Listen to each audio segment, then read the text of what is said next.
Is there anything that involved or a play that worked in particularly well for, let's say, an HR team or a people operations team? Have you had experience with that, and maybe something that worked really well? Yeah, absolutely. So I have one client, it's a large software engineering firm, and they're looking to develop what's called a lead program. I think many organizations have that, helping directors turn into VPs and VPs into SVPs. And so we went through another play to help pinpoint and clarify what are the leadership capabilities that they'd like to address. And more importantly, what are the blocks that prevent them from moving forward? This play that I'll show you in just a second, and I'm going to show it to you in a couple of ways, forces you as a leader to get very clear and precise of what change you're actually striving to create, what are the underlying blocks, and then what are the creative activities that you can perform to drive that, and then look back and have a cohesive, systematic whole of doing that. Again, this is something that you can do individually, and it's also something that you can do as a group.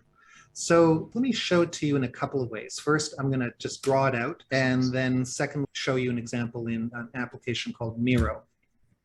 So the play, again, is you have a visual workspace, and the workspace that we'll have looks like this. So I'm just drawing out this gap.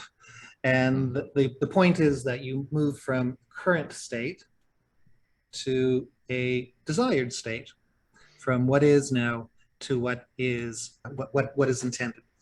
So this gets really interesting because many of us, especially really senior people, will go, here's what we need to do.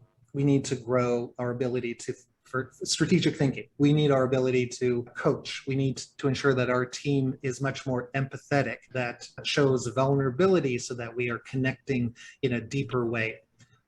That's not a problem statement, nor is it it's a solution. So you've already introduced a solution to the problem. So here, what we recommend is to kind of spell out much more clearly of what's the current state in different categories. So for example, in strategic thinking, where could you rate it? Is there some kind of data that would show what's the ability of the leaders to think about how they would win in their space? Another could be coaching. So how effectively are they coaching now? And then rank it in some form, and so on. So essentially, you systematically identify categories, and then you identify the current state.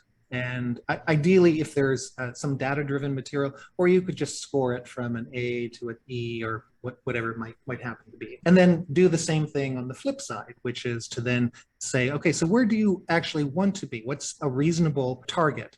And so would you go from an E to an A? Well, that's a pretty big leap. So what is a more real jump? So again, what you're doing is forcing people to think about current states. And this actually requires a bit of coaching, because we just have this built-in momentum to want to jump to the solution. So here, a true problem solver looks at the system as a system, literally sees each of the nodes, the links, and the territories as part of the language. So once you've identified this, the next step you think is pretty obvious, which is, okay, you have the current state to the desired state. Let's figure out what are the actions to move us forward. What's the leap forward? This, by the way, is called a leap play. And that's the wrong thing, because we think we haven't fully diagnosed the problem yet.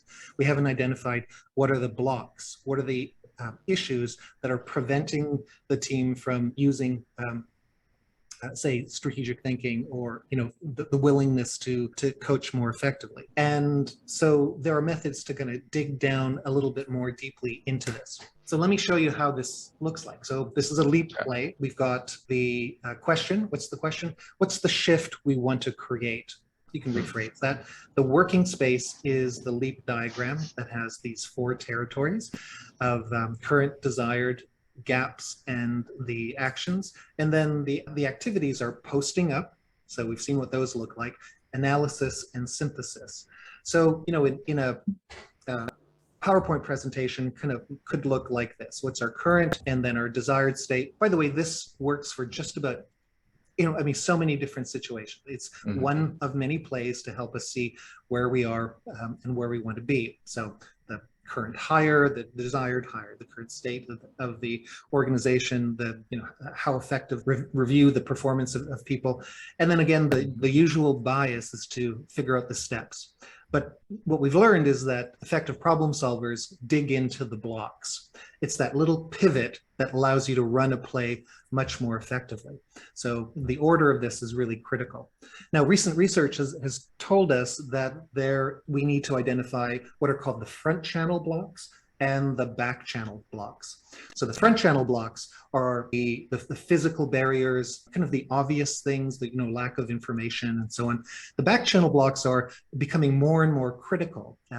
As we bring more of ourselves to work, we need to understand the dynamics of human behavior. So again, as I mentioned, recent research tells us that there's 4 key areas that we should pay attention to. One is inertia. So that essentially explores how much are you asking people to change. So in a leadership development, making a shift from doing strategic planning, 5% of your time to 40% of your time, that could be a huge change. So how do we mitigate and manage that change? Either support a large amount of change and or make the change smaller so it's easier for people. The second is, how much does it cost? Not just financially, but what's the effort? What's the effort needed for people to make the change? So like, well, do I have to study for 20 hours to do this? Or is there a step-by-step activity that guides me through? The third is, how do you feel?